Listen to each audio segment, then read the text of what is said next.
boy Jay. Rack it up, I gotta build up the bank to make me a safe house. Shake it up, she got her hands on her knees and she bringing the cake out. Smoke it up, I got some gas, some packs, I'm up in the greenhouse. What are these two documents you want to know? It's a T-12 and a rent roll, period. Who are the people in the property? What are the actual rents are, right? So once you get that rent roll, then you'll go see tenant Jose Martinez. Okay, Jose Martinez has been there for 5 years and his rent is $850. Okay, cool. Susie Orman or whatever, she's rent number 2.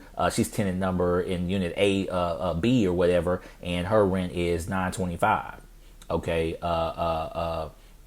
Tracy, Tracy, whoever, is tenant number 3 in unit number 3, and her rent's $975. Okay, so now you got the rent roll, right? So it's going to go down each tenant on each unit at 1, 2, 3, 4, 5, 6, 7, 8, 9, 10, right?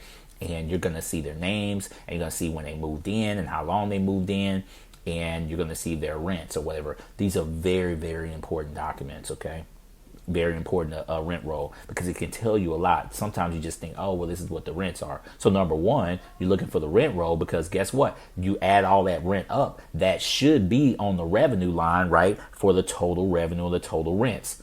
Does this add up? So if you got a 10-plex and each person on the pro forma on the market-based rent is supposed to be $1,000, you're supposed to be bringing in $10,000 a month.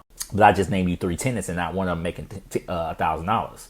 Right? So that means, guess what? That pro forma is probably false, right? And then, well, let me not say it's false. That pro forma might be overestimating what the actuals are. And so guess what? So if you might have some tenants in there that might be been there for 5 years paying $850. The market rate is absolutely $1,000, right? But you're off $150.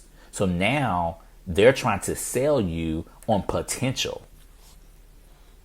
Let me say that again. They're trying to sell you on potential. And that's fine. We want properties that have potential. But should we pay retail price on a potential, or should we pay retail price on an actual?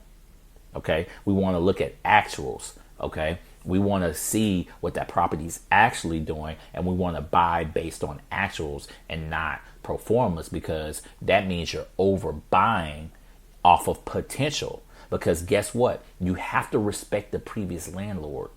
That guy's probably, or that lady is probably pretty good at their job. So if they weren't able to raise rents, then you got to understand why. Was it a property management issue? This is how you get the value add. Okay. So, well, value adds a different conversation for a different day, but understanding what the actuals are versus what the pro forma is, that doesn't mean it's a bad deal, right? You just have to understand where you stand at, right? So in this scenario, we're supposed to have $10,000 a month in rents, but the actuals might come out to be $8,500. So the question is, how quickly can you get to the pro forma? And is it possible? Right? You might have old lady that been there for 20 years paying $850. Are you going to raise her rent? She might be on a fixed income. She might be on Social Security. She can't get to $1,000. She pays her rent on time every day. So now you're going to kick her out? I don't know.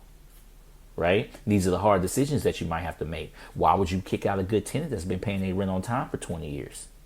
Does that make sense? I don't know. Right? Might not make sense. Right? To go kick out somebody that's good paying tenant that's been there forever, right? Grand lady, whatever. Then you the bad landlord on TV kicking people out. May not be cool.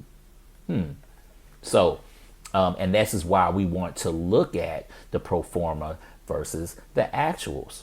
What are the actual rents compared to the rent roll versus what's on the pro forma? Because pro forma is potential. Does it make sense? So, super important, really important to evaluate. Because again, and it's not to say it's a bad deal. It's just letting you know where you stand. How quickly can I get to the pro forma? Does that make sense? And is the pro forma valid, right? So I'm going to look at actual rents, and then I'm actually going to validate each line to see if it's reasonable, right? So one of the things, so when I say validate the line, so like the rents, I'm going to run my own comps. Oh, are these comps legit? No? Okay. They're not legit. All right, cool. Bam. Sucks, right? So these are the type of things that you want to make sure is legit or not, right? Before you evaluate a deal. And that's just the revenue line. So the next one is T-12. Okay, it's called trailing 12, right? Trailing 12 months, right? So a T-12 is not necessarily a January through December. It's literally a trailing 12 months from the moment that you requested it, right? So if we're in July right now, then I would be looking at July all the way back to the previous June, right? If you're in August, you're looking at August all the way back. So that's why they call it the trailing 12, right? And what the trailing 12 entails is the actual P&L of the property, right? So it's the actual version of the pro forma.